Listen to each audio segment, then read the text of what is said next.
buenas tardes a todos. Muchas gracias a la organización que me trae nuevamente a mi casa. Vengo del sector de combustibles, de retail, del mayorista, de transporte, de refinación, etcétera. Entonces, la verdad me siento muy contento y me siento como en casa. A mí la organización me mandó un documento como de 5 páginas para que yo entonces guiara el panel, y voy a obviarlo, o sea, no voy a ir a través del documento.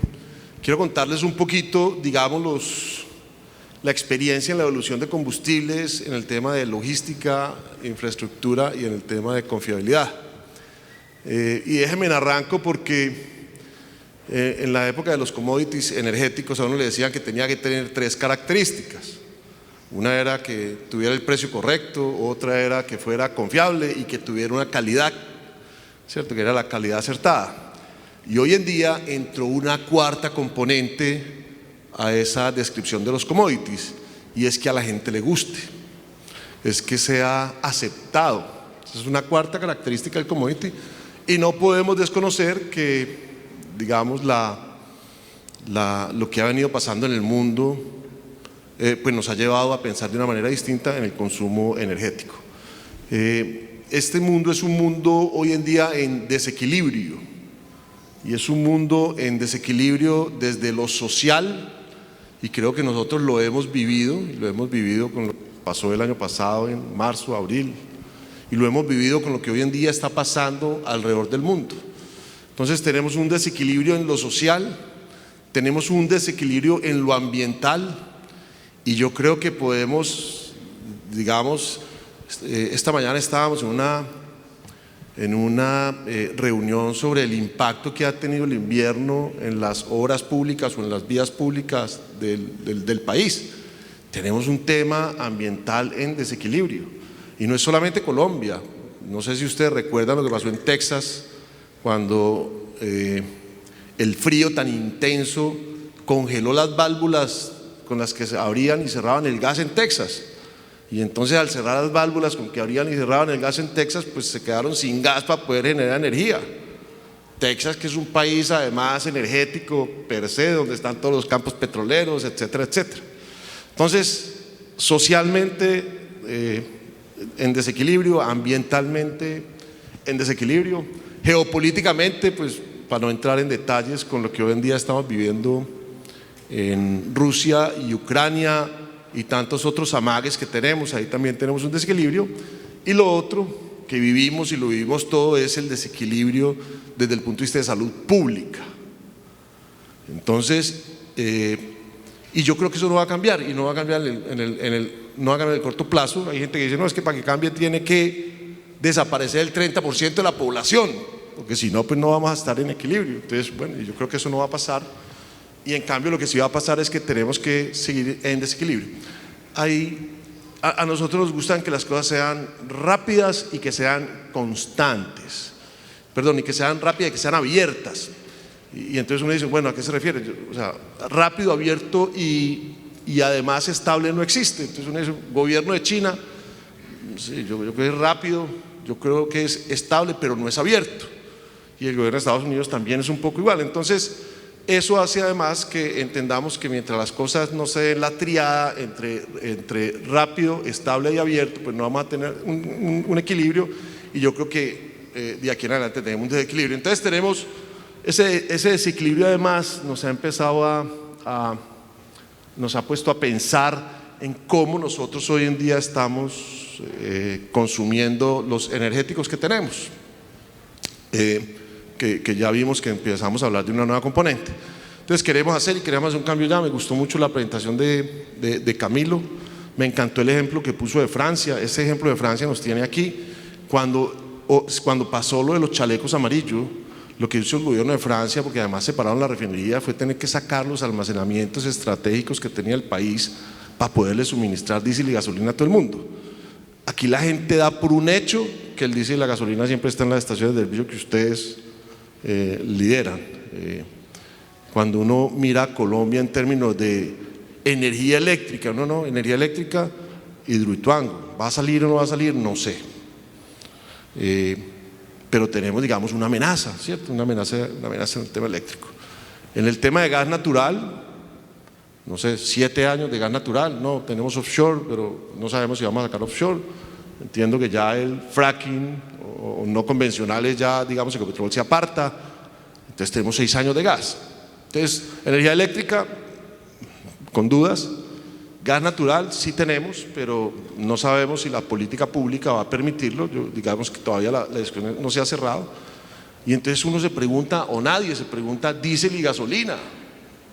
Entonces, oiga, diésel y gasolina, no, pues que vienen los nuevos energéticos. Sí, pues el carro este de 60 millones, de 80 millones o 100 millones eléctricos con una batería de SAN, para eso necesita una transición, que es lo que todo el mundo hoy, digamos, menciona. Y las transiciones serán tan largas como cada uno de los países se comporte. Como muy bien lo decía Camilo, pues yo creo que hay países que van a hacer una transición del carburante hacia eléctrico de una manera importante, de una manera rápida. Yo he leído, por ejemplo, que Estados Unidos va a ser un poco más lento. Estados Unidos no se va a ir tan rápido al tema de del gas natural o de la energía eléctrica para el tema de transporte. Ellos pues andan bastante en Estados Unidos, las carreteras, etcétera, etcétera, sino que ellos están cambiando un combustible que es un combustible a partir de materias orgánicas, ya sea aceite de palma, el aceite de cocina, etcétera, etcétera. Hay 250.000 barriles de la costa oeste de Estados Unidos que están migrando. Entonces digamos que tenemos una situación difícil que estamos pasando. El mundo quiere un combustible distinto, pero tiene que haber una transición, y en la transición pues definitivamente el diésel y la gasolina juegan un papel muy importante. Y de aquí a que Colombia haga una transición completa a energía eléctrica, a hidrógeno, a amonia, a metanol, que son los otros energéticos que están saliendo, no es solamente eléctrico. Yo no sé si el eléctrico va a salir o si va a ser amonia, si va a ser metanol. Hace poco me sentaba a conversar con unos dueños de barcos que, digamos, fletan barcos a futuros y también compran buenos barcos, y ellos decidieron parar la compra de los barcos porque no saben qué le van a echar a los barcos. O sea, en 10 años, ¿qué le van a echar a un barco? Diésel, búnker, gasolina, etanol. Me dicen, no, lo que se está evaluando es metanol, eso es una cosa, y lo otro que se está evaluando es amonia, y la amonia al final lo que hace es producir electricidad en un contenedor, y el contenedor le pasa a las siglas del barco. Entonces estamos en una transición, es una transición que llegó para quedarse. A dónde va a terminar no sabemos, y el tiempo que va a pasar va a ser un tiempo largo, y para eso este país necesita, no solamente en el término de energía eléctrica, no solamente en el término de gas, sino también en el término de diésel y gasolina, tener un abastecimiento o un suministro de producto de manera confiable. Colombia, no sé si ustedes tienen los números, pero creo, al menos cuando yo trabajaba muy de lleno en este sector, el 70% de la demanda está en el interior del país, y la refinería de Barranca no produce toda esa cantidad, y lo que se hace es que se manda desde las costas colombianas hacia el interior diésel y gasolina. Y de verdad el trabajo inmejorable que hace Ecopetrol, Cenit y los distribuidores mayoristas, y ustedes como distribuidores mayoristas, para que este país no se seque, es inmenso. Yo recuerdo mucho, especialmente en el Valle, no veo muchos amigos míos del Valle aquí desafortunadamente, pero en el Valle siempre teníamos un problema, porque es la cola del poliducto, y al ser la cola del poliducto es el que más problemas tiene, y al final la cadena empezó a generar una redundancia que hoy en día el gobierno nacional, digamos, no ha regulado, para que esa redundancia empiece a ser reconocida como los estratégicos o almacenamiento estratégicos de combustible, para que en caso de que pase algo, pues el país tenga cómo responder. Ejemplos de almacenamientos estratégicos en el mundo,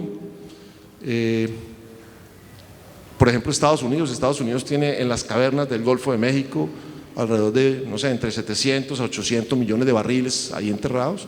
Esas cavernas están conectadas a toda la infraestructura de más de 100 refinerías del Golfo, y cuando pasa algo, por ejemplo el huracán Katrina, pues el gobierno de Estados Unidos lo que dice, bueno, un momentico, vamos a prenden, y con eso pueden abastecerse de producto cuando tienen, digamos, algún problema de abastecimiento. Entonces hay un concepto que nace, y con esto pues voy a empezar a pasarle a los panelistas, porque si no se me van a aburrir. Con esto nace, en 1974 nació la Agencia Internacional de Energía, nació a raíz de un boicot que hicieron los países árabes con las economías como la economía norteamericana, y a raíz de eso se armó un club que es el Club de la Agencia Internacional de Energía, en el cual usted para entrar necesita pertenecer a la OECD, y con eso pues esos países que pertenecen a la Agencia Internacional de Energía lo que hacen es que tienen un compromiso que tienen 90 días del producto que importa. Entonces Estados Unidos hoy en día importa, voy a inventarme un número, 7 millones de barriles, tiene que tener 7 por 9, 63, 630 millones de barriles, y hoy en día tiene alrededor de 700, 800 millones de barriles. Una cuñita, hace poco pues el presidente Biden dijo, no sabe que el precio del crudo está muy caro, y lo que hizo fue que cogió esos almacenamientos y los puso en el mercado para bajar el precio del crudo. Definitivamente los almacenamientos estratégicos no es una forma de usted manejar los precios, pero pues bueno, en el mundo ya no se sabe, ya nada es absoluto, ¿cierto? Todo es relativo. Entonces con esto, digamos, quiero iniciar el panel, preguntarle, digamos, al doctor Álvaro Salcedo, ahora con Colombia perteneciendo a la OECD, y además con el acceso a la Agencia Internacional de Energía, ¿qué considera usted, doctor Álvaro, que requiere la infraestructura en Colombia para que aseguremos la transición energética y no nos quedemos a la mitad de camino? Y se lo pregunto desde el punto de vista del término de infraestructura, doctor Álvaro. Muchas gracias, Juan. Sí, el año pasado Colombia fue aceptada ya como miembro de la agencia, y la agencia venía trabajando un tema muy serio desde hacía como 3 años en Colombia, y salieron dos tipos de proyectos muy importantes para desarrollar en el país. Uno de ellos tiene que ver con lo que tú comentas, y es el tema de cómo garantizar la seguridad energética del país por las dificultades que tiene de internación de producto, de ver cómo tenemos una capacidad de almacenamiento en el país estratégica y asegurada para obtener más capacidad de respuesta ante contingencias. Y dos, está planteando también cómo incrementar esa capacidad de internación de productos hasta 200.000 barriles por día. Ahí se plantea en un informe que saca la UNME sobre estos resultados, porque hay una hoja de ruta y unos compromisos muy serios ya de la agencia con Colombia y Colombia con la agencia, trabajar en unos temas de tener inventarios regionales, nodales, obligatorios de mínimo 5 días y hasta 20 días, estos otros 15 voluntarios que estratégicos bajo un caso de negocio. Y nosotros estamos viendo que sobre todo hacemos énfasis, es importante tenerlos en el norte, en el centro y en el occidente del país, por lo que tú mencionas, que occidente es el punto más lejano de la red y es el punto más neurálgico para responder a contingencias. Normalmente la agencia recomienda en los países que no son productores 90 días de inventarios, países como Centroamérica, Canadá inclusive tiene 90 días de inventario, pero aquí en consideración que somos productores, que tenemos refinación, que hay una red de transporte planteada 20 no más, pero nos faltan esos 20 que son claves, son estratégicos, y ya se están trabajando en eso, ya la CREG está trabajando en los temas de sacar estos procesos abiertos, de ver cómo se sacan los procesos, se estructuran los negocios, las tarifas, y creemos que ese es el camino y por ahí debería avanzarse en el tema. Bueno, gracias, doctor Álvaro. Me hace usted acordar de, hace poco estuve leyendo las bases o el documento actual de las bases del Plan Nacional de Desarrollo. Cuando uno lee las bases del Plan Nacional de Desarrollo, digamos, en el nuevo gobierno, pues hay bastante énfasis en el tema social, lo cual, digamos, al menos de mi parte soporto. Ahora, digamos, hago una cuña al respecto.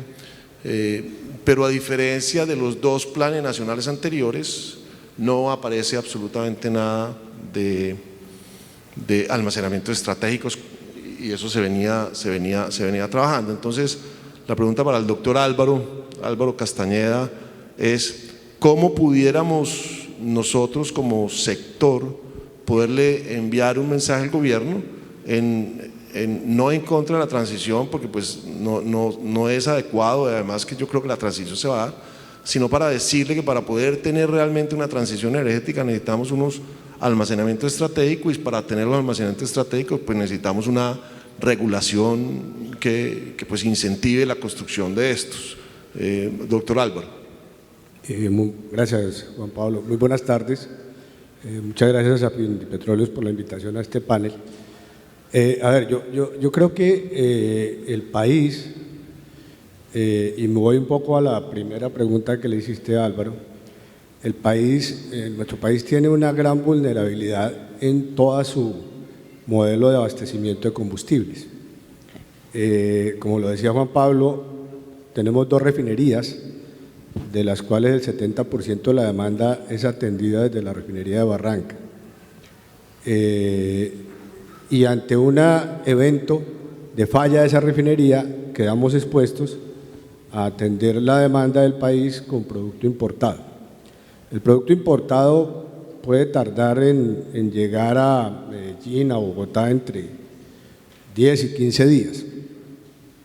Pero además tenemos una red de poliductos que es muy vulnerable a diferentes tipos de eventos, como por ejemplo, en épocas de lluvias fácilmente uno de los poliductos se puede romper por un deslizamiento. O si es el transporte por carretera, está expuesto a los paros que ya se nos están volviendo muy reincidentes. Entonces, toda esa vulnerabilidad que tiene este modelo nos hace pensar en que es necesario, así como se hizo con el Sistema Nacional de Energía, ante aquella situación que se presentó cuando hubo el apagón, es necesario tener un nivel de confiabilidad en el suministro de combustibles. Y esa confiabilidad, ¿cómo se logra? Se logra teniendo las fuentes adecuadas de suministro, no depender solamente de una refinería del 70%, y para eso pues tenemos que, como lo mencionó Álvaro, tener almacenamientos estratégicos y almacenamientos estratégicos que tendrán que ser remunerados de alguna forma. Y esa forma pues seguramente es la regulación que dé las señales adecuadas para que el sector privado, que creo que es lo más eficiente, entre a desarrollar ese tipo de infraestructura, almacenamientos ubicados de manera estratégica que inclusive ya el país tiene un estudio que hizo la Agencia Internacional de Energía en donde da unas recomendaciones muy claras de cómo debería fortalecerse ese abastecimiento. Entonces, ante la pregunta, Juan Pablo, creo que la regulación debe dar unas señales claras para que se pueda desarrollar esa infraestructura, no solamente para la construcción de la misma, sino para que se pueda disponer del producto y tener todo un esquema de control de esos inventarios. Y por esa vía creo que estaríamos garantizando o mejorando las condiciones de abastecimiento del país. Sí, va a haber transición energética, pero creo que en los diferentes foros donde se habla de la misma, estamos casi de acuerdo en que eso no va a ser antes de 30, 40 años. Y entonces pues tendremos que para esos 30, 40 años estar preparados. Lo peor que nos puede pasar es que lleguemos a una situación de crisis como la que sufrió el sistema eléctrico, que tengamos un apagón de esas características, pero en el suministro de combustibles, y ahí estaríamos entonces saliendo a ver cómo de manera urgente y contingente entramos a subsanar el tema, con los costos que esto implica para todos en el país. Entonces yo creo que desde mi punto de vista el gobierno debería seguir desarrollando esa estrategia regulatoria que ya venía trayendo el ministerio.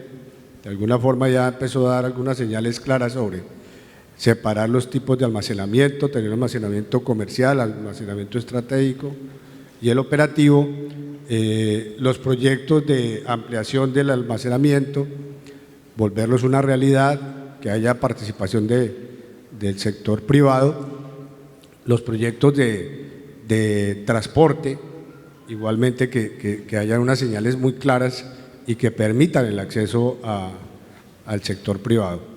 Eso creo, Juan Pablo, que podría ser una forma de mejorar la confiabilidad. Bueno, muchas gracias, doctor Álvaro. Digamos, volviendo al documento actual de las bases del Plan Nacional de Desarrollo, algo que llama la atención de manera muy positiva es la intención de este nuevo gobierno de poder movilizar las personas y las mercancías de los territorios, digamos, más alejados, donde el acceso a vías es un reto, y empieza a hablarse del tema del multimodalismo. De hecho, una de las metas del plan empieza a decir cuántos puertos fluviales hay hoy en día versus cuántos puertos fluviales deberían existir al final de este gobierno, y eso, digamos, empieza a generar una gran oportunidad en el tema de multimodalismo. Y el multimodalismo, digamos, visto no solamente desde terrestre, sino también en tren. El gobierno, pues ustedes ya han visto que viene impulsando el tema del tren, pero también el tema del río, y en este caso, digamos, el caso que a mí me llama bastante la atención, que una gran oportunidad es el río Magdalena. Con toda seguridad vamos a tener oportunidades, digamos, en la venta y distribución de combustibles en aquellos puertos fluviales, pero también de movilizar producto a través de los puertos fluviales, de manera que sea un mecanismo más alterno al transporte de combustibles, que hoy en día, digamos, se hace en su mayoría por oleoductos. Entonces, haciendo, digamos, esa entrada, me gustaría, doctor José Guillermo, que nos cuente un poco la iniciativa que viene, digamos, o que ha mostrado la UDME, de conectar el poliducto desde Jumbo, Popayán, Pasto. ¿Cómo lo han visto ustedes y cómo redundaría este posible proyecto en el abastecimiento de combustibles a esa importante región del país? Bueno, buenas tardes a todos. Efectivamente, el abastecimiento del suroccidente es una preocupación que todos tenemos. Para todos es bien sabido que cuando pasan ciertos sucesos como las mingas, efectivamente en esa zona se generan problemas de abastecimiento complicados, o cuando hay situaciones de invierno también pasa lo mismo. Entonces, en ese sentido, una solución del suroccidente se necesita. Y en su momento, el gobierno nacional ha mencionado efectivamente la construcción de esta línea Jumbo-Pasto. En su momento, cuando todo esto esté claro y tengamos claridad, valga la redundancia, de las condiciones en las cuales se va a sacar esta línea, pues nosotros claro que la vamos a analizar. Mientras tanto, siempre, como lo hacemos en otros lugares, siempre estamos buscando alternativas y buscando colaboración también con los diferentes participantes, con el fin de lograr una normalización en el abastecimiento de esta zona, buscando diferentes alternativas. Entonces, cuando llegue en su momento los términos de referencia, pues claro que lo vamos a analizar. Bueno, uno de los temas importantes en poder tener redundancia es quién la paga. No sé si ustedes, bueno, un caso bien sonado en el tema de redundancia es el tema de los contenedores. Cuando ocurrió la pandemia, lo que pasó fue que los contenedores se quedaron en uno de los puertos, y cuando volvió a arrancar toda la economía mundial, pues se nos había olvidado que esos contenedores debían haber retornado, digamos, a los puertos más importantes, y empieza a generar una escasez de contenedores que hizo que, digamos, los fletes de contenedores subieran, no sé, crecieran de 10 a 12 veces su precio real, e inclusive que hubieran cargas que se sacaran de los contenedores. La gente empezó a traer carga de contenedores o contenerizada en carga general. Entonces viene a entrar un tema muy importante, y es quién la paga. Entonces, bueno, le vamos a incrementar el precio al público o lo va a asumir el Estado.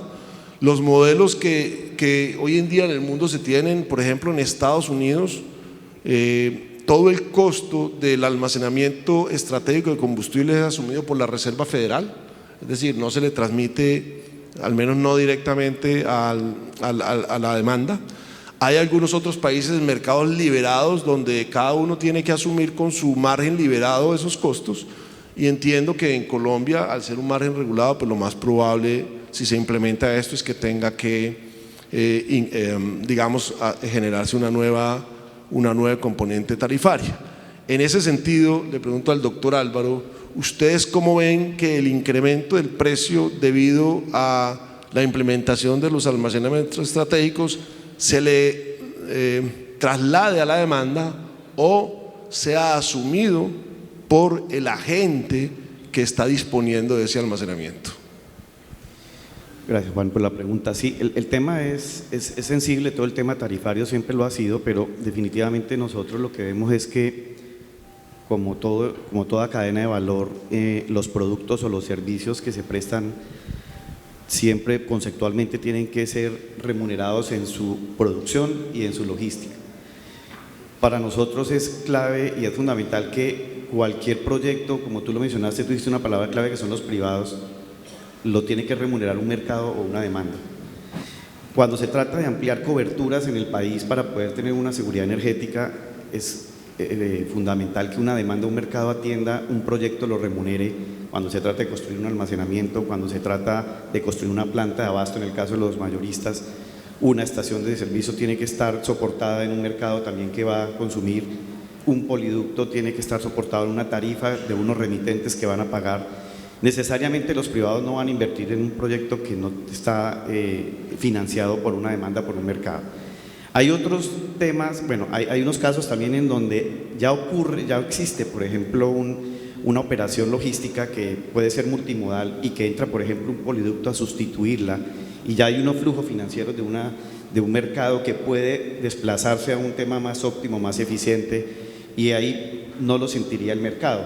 Pero hay unos casos en los que se quiere cubrir aspectos importantes de seguridad energética o de abastecimiento que no remunera ningún mercado, ninguna demanda, como es el caso de los almacenamientos estratégicos para el país, como ha sido el caso, por ejemplo, del control del hurto de hidrocarburos, como ha sido el caso de los planes de continuidad si salen ahora para construir un nuevo poliducto, por ejemplo, o como es el ejemplo que pone Álvaro de lo que pasó en el sector eléctrico cuando hubo el apagón. Los cargos por confiabilidad necesariamente, o los temas de confiabilidad de seguridad energética o de abastecimiento, tiene que entrar a ver una combinación de financiación del Estado más los privados que construyen la infraestructura típicamente. Entonces lo que nosotros creemos es, donde se trate de seguridad energética y esto no lo remunera un mercado, va a tener que ser financiado por el Estado y en combinación con los privados para poder apoyar todo el tema logístico y de infraestructura, si no está cubierto por una demanda. Bueno, gracias, doctor Álvaro. A mí esa pregunta también me gustaría, doctor José, que usted me ayudara. ¿Por qué no los agentes asumir el costo de la redundancia en el país? Bueno, precisamente cuando uno tiene un producto con unas características, pues tiene que haber una remuneración del mercado o de alguien más. Entonces, si no es el mercado, entonces debe haber una política de Estado que garantice esa remuneración. Y en el caso del almacenamiento estratégico, claramente cuando se sacan, así como de cualquier tipo de negocio, el privado o el ente que está, o el ente de la cadena que está participado asume los riesgos de demanda, asume riesgos de crecimiento, pero efectivamente hace una inversión esperando tener un retorno adecuado. Y la regulación acá, que estamos en un mercado regulado, lo que asegura es que haya unos criterios de eficiencia que se puedan cumplir. Entonces, bajo esos criterios de eficiencia que se garantizan, donde se pueda recuperar los costos de CAPEX y de operaciones, bajo esos criterios otra vez de eficiencia que están muy bien establecidos, el ente que hace la inversión pues asume el riesgo de demanda y espera tener un retorno. Entonces, no es que alguien deba subsidiarlo, sino que tiene que haber el mecanismo económico que viabilice esas inversiones, y eso es lo que nos va a dar a todos seguridad de ese almacenamiento estratégico de 20 días que nos puede aliviar muchas de las situaciones que nosotros tenemos, no solo el almacenamiento estratégico, eso también tiene implicaciones en almacenamiento operativo, construcción de redundancia en tubos, por ejemplo, para asegurar que el suministro, sobre todo en el centro del país, no esté secuestrado a situaciones particulares, y eso claramente tiene que tener una remuneración que se tiene que ver o en un precio o en un mecanismo estilo cargo de confiabilidad que alguien tiene que asumir para que esas inversiones se realicen, que no son de poca monta, y eso va a requerir participación de todos nosotros en esta cadena para que se den.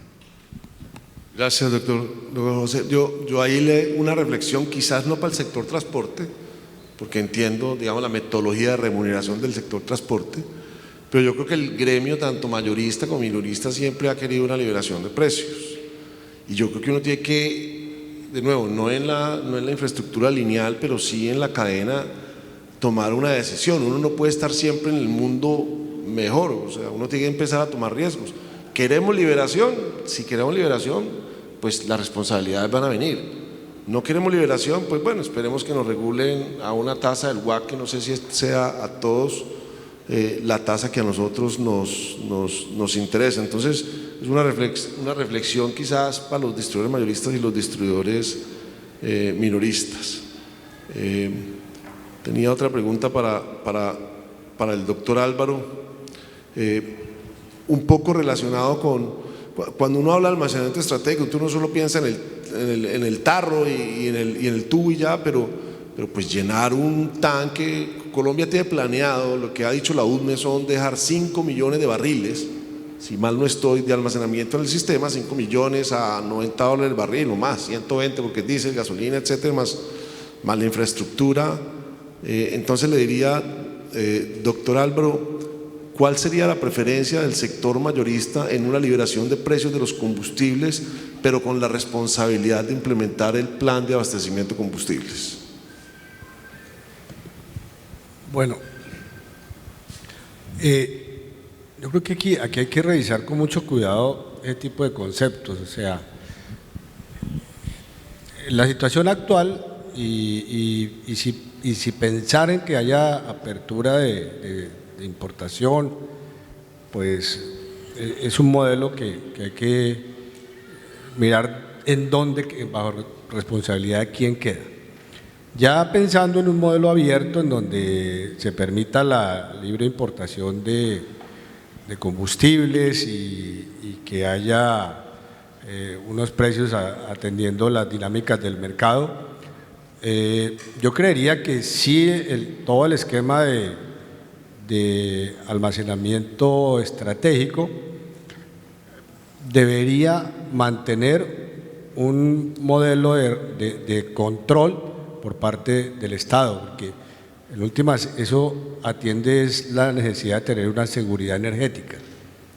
Entonces, si se deja eso abierto, no obstante esté la apertura de importaciones, no va a ser fácilmente controlable. Entonces creo que independiente de esa apertura o que los mayoristas y los minoristas entren a tener mayor participación en la posibilidad de importar,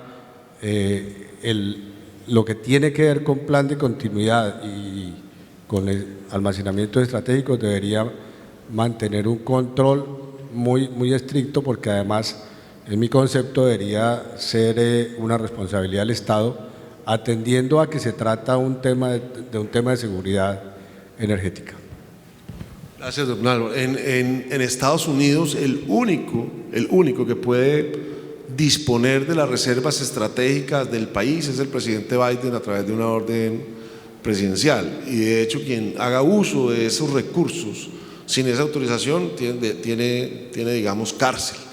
Entonces, digamos, eso es una combinación importante entre quién lo tiene, que puede ser un agente distinto al Estado, pero quién lo controla, que en estos casos es bastante importante, que es el tema de que sea el Estado mismo quien lo libere.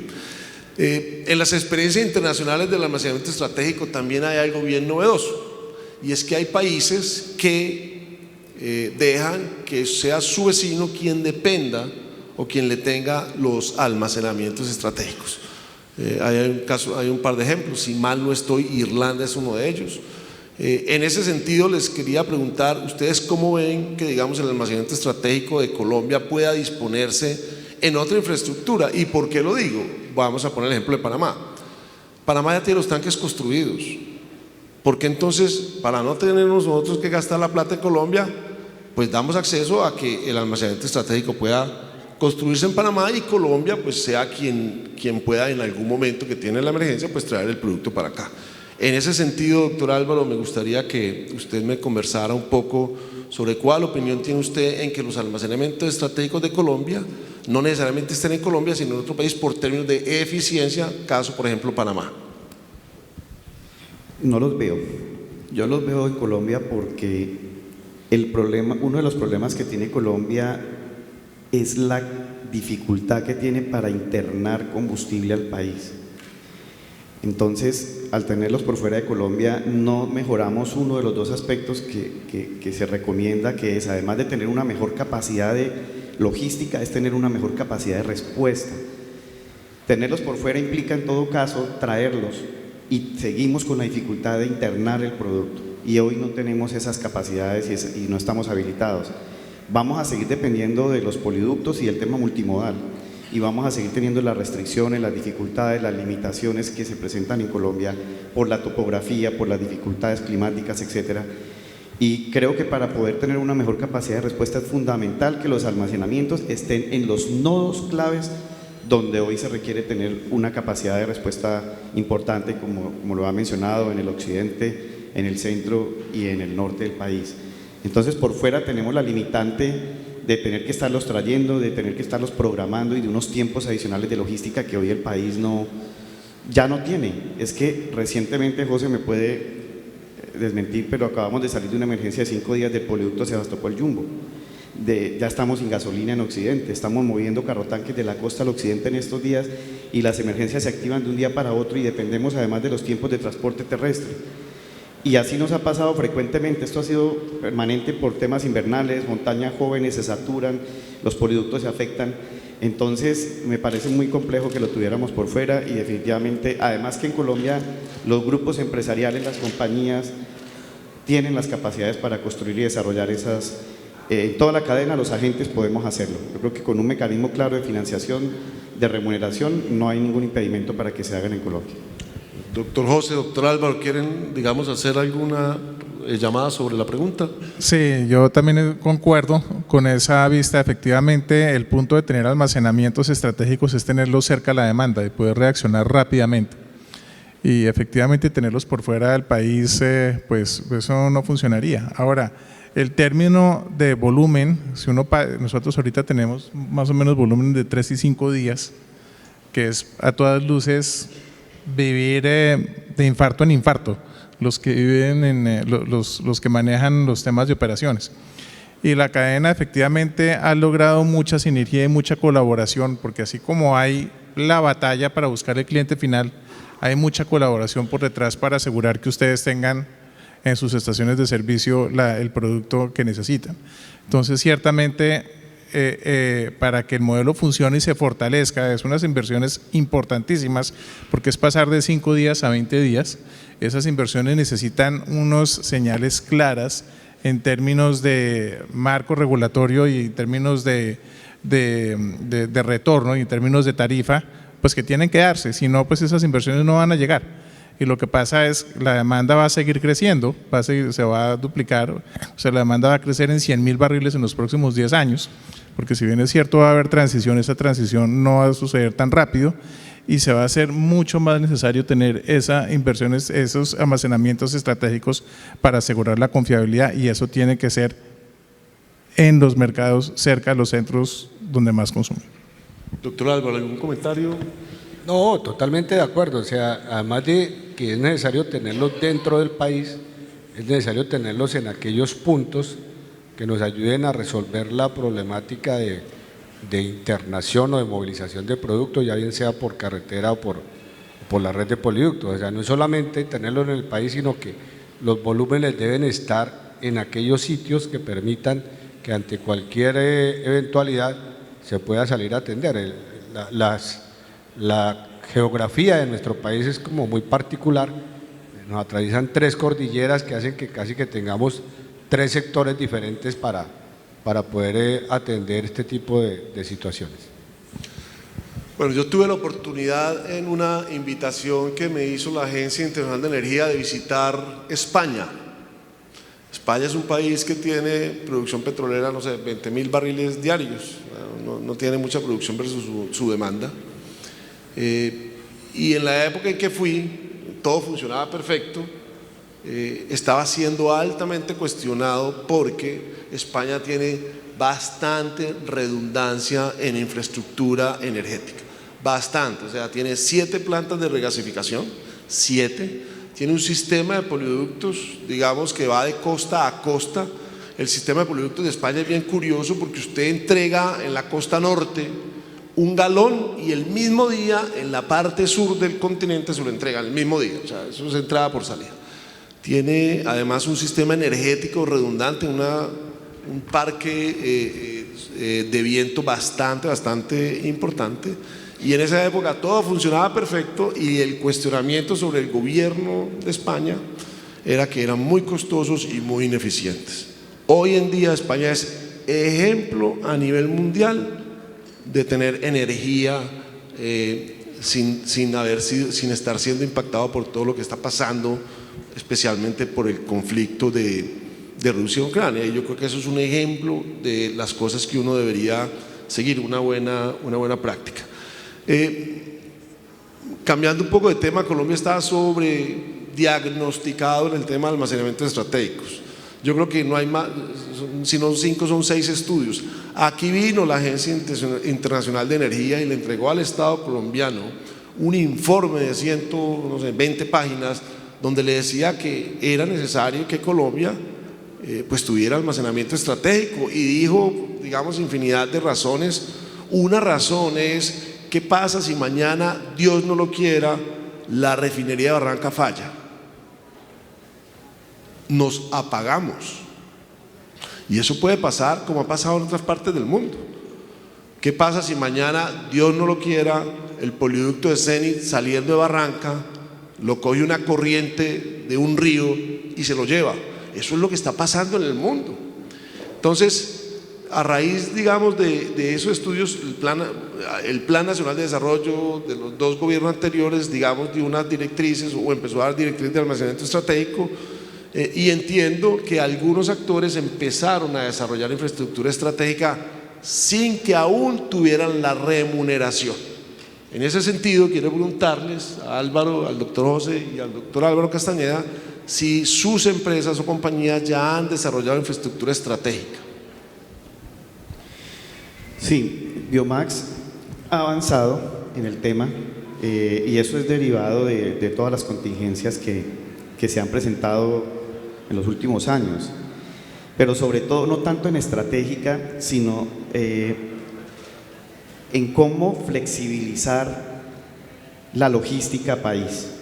La red de infraestructura de transporte es muy rígida, maneja unos volúmenes a granel muy grandes.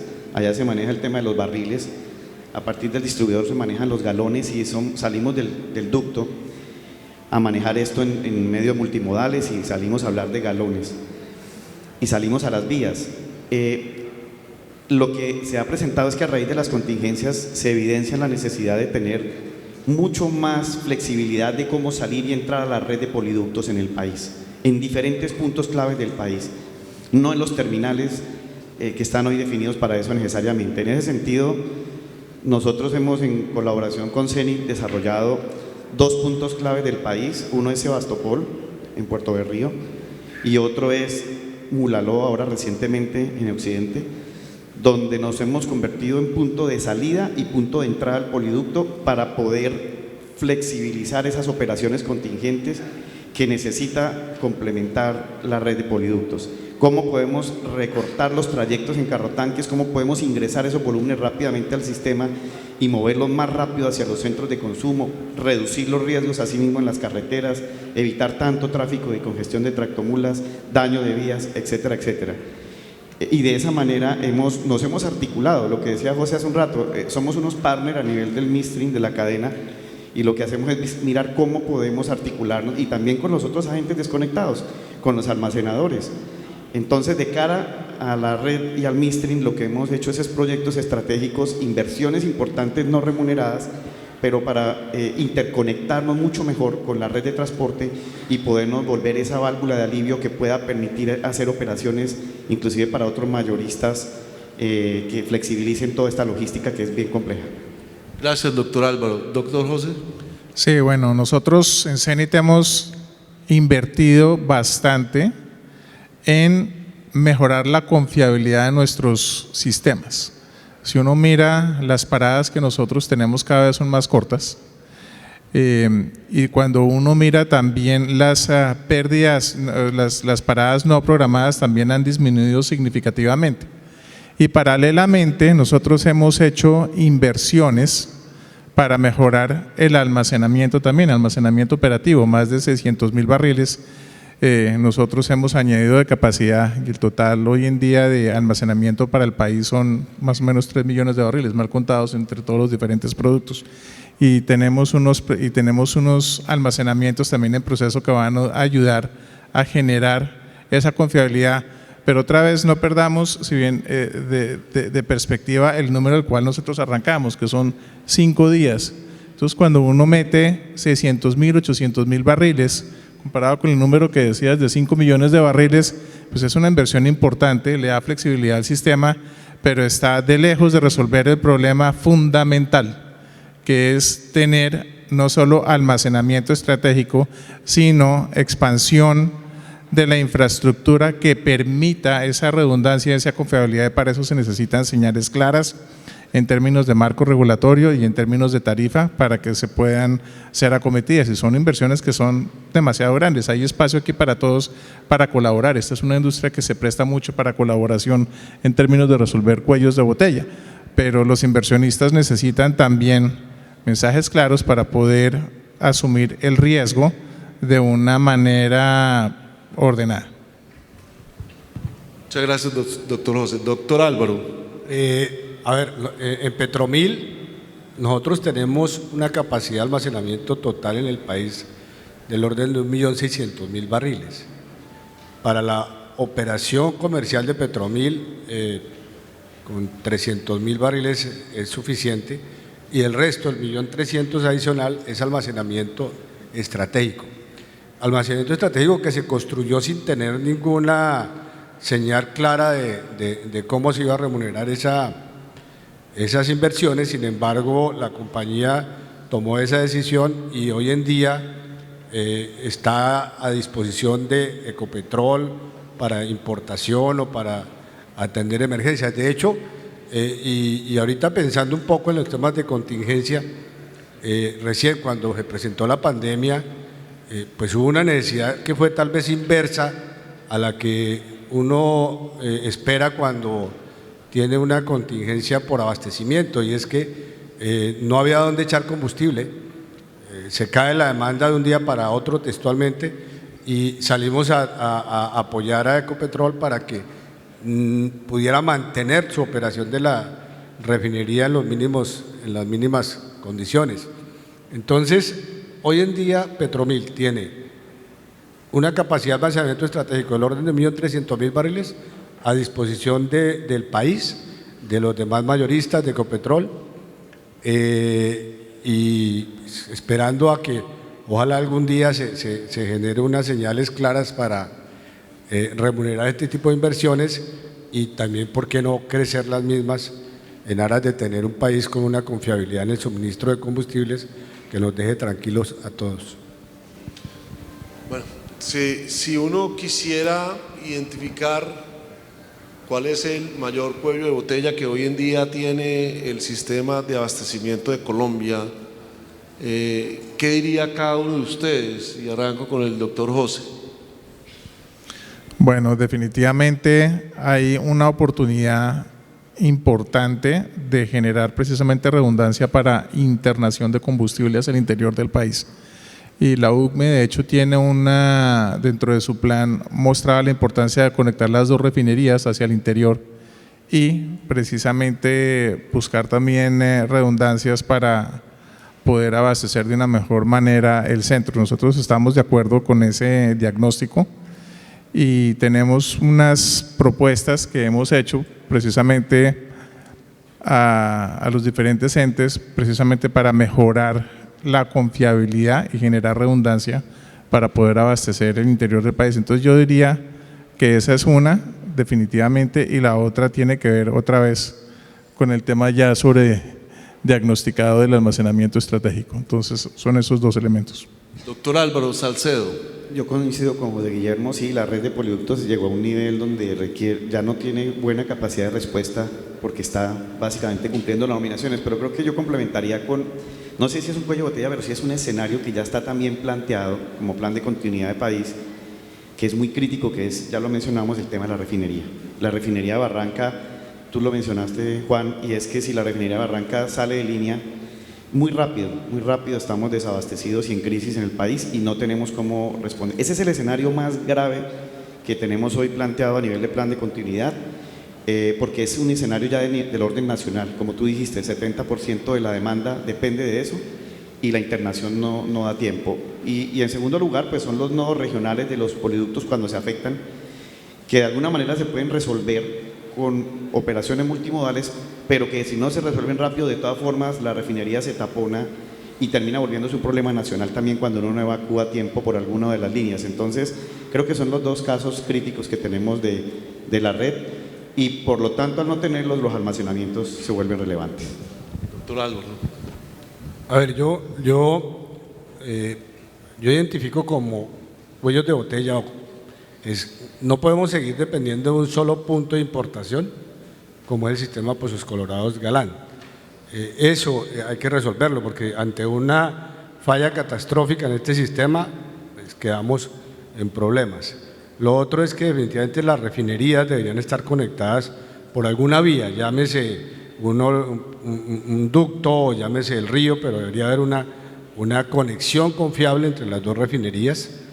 El tercero es los almacenamientos estratégicos, eso hay que tenerlo para poder darle mayor confiabilidad al sistema.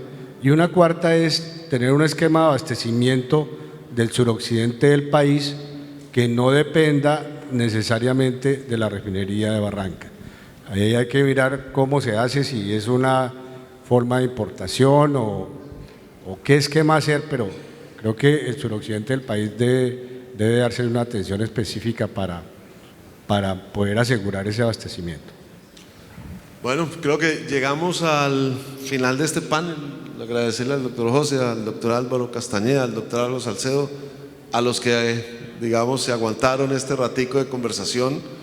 Yo creo que el mensaje que nos queda es la necesidad del país de tener unos almacenamientos, una redundancia para poder llegar a una transición energética que va a venir. En términos de qué producto, yo creo que todavía no sabemos, pero nos queda tiempo de diésel y gasolina en este país para poder alcanzar la transición. Así que muchísimas gracias a todos ustedes. Muchas gracias. Muchas gracias.